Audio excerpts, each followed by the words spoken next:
Hello and welcome to another Bendigo Life, and Sarah Reilly, welcome along. Thank you. What an amazing day in Rosslyn Park. I love autumn. I Well, love it. it's a bit different to get out of the office, a good excuse to get out of the office, and the excuse is that we're heading down to bid farewell to Marilyn. We are. As she heads off out of town. I think, when is it, early July? Early July, we've got a month, so you have a month to enjoy her before she disappears back to the States. Yep, so if people have not seen her, then now's the time to get down and catch up. Absolutely, and I'm sure everyone wants to get a photograph with her, so do that soon. We're using some new technology today too with the GoPro and with the doing the sound through an iPhone. So yeah, it just shows how technology's changed so much. I mean, incredible how things have become so small and so much easier to use. Absolutely. Well, it makes everybody a journalist, really, absolutely. Doesn't it? Yeah, in the world. Yeah. With Marilyn, how big a thing do you reckon it's been for Bendigo? Bigger than Grace Kelly, because you were big on that too. I don't think quite as big as Grace Kelly.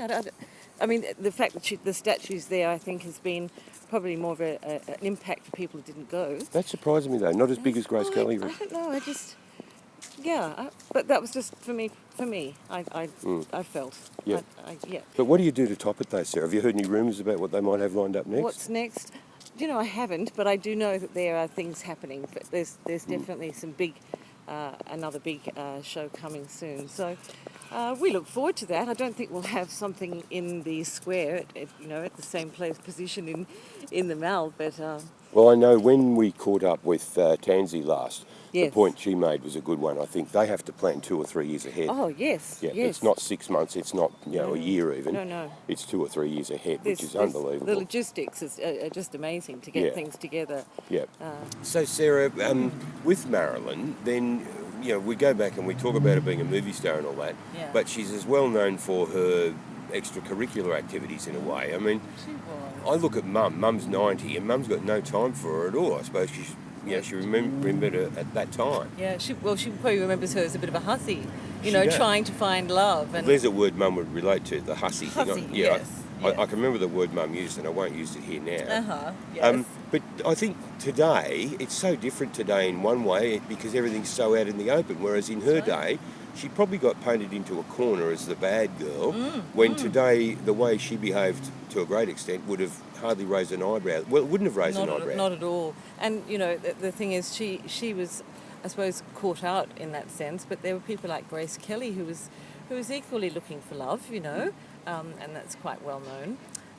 So, I don't think she was. I think she really was looking for love. She never had a baby.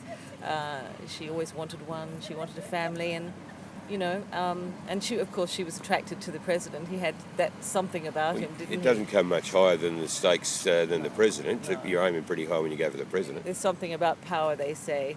Absolutely. So, again, coming back to today, I mean, would you agree, though, that she'd almost be old-fashioned today in her approach, and yet she was a trailblazer for the 50s? Yeah, so look, she'd probably adjust and fit in. I think I don't know who she'd be like. Just trying to think who she'd be. No, she wouldn't be a Madonna. She's a bit more.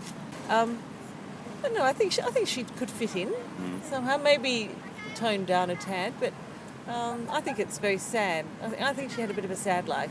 I think she was more intelligent than what people gave her credit for. Well, I think that's one thing this whole exhibition's done for Bendigo. My wife came home the other night from the cocktail party and said that the more people talked about it, the more people understood that there was a very complex and in some ways a very sad person there, when we tend to see all the glimmer and glitz. Well, that's right. That's all they wanted. Of course, it's all stage managed back then. They gave the studios put forward what they wanted people to see and know about. So poor Marilyn, just had to go along with it. But she created a character for herself and a persona, and it was really successful. As a dumb, silly blonde, and in a sense, it's probably one of the best characters in a sense through the history of filmmaking, because she stands out literally so much, and she's remembered. She'd have a fit, wouldn't she, to come back now and see it? And see this. Who would ever have thought that all the way over the other side of the world, basically, that this would be standing in the middle of Bendigo? We're going to miss it. I know, we are.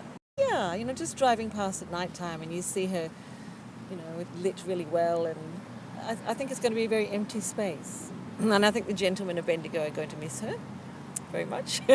No, but I think she's been a really a coup for Bendigo, and I will miss her driving past.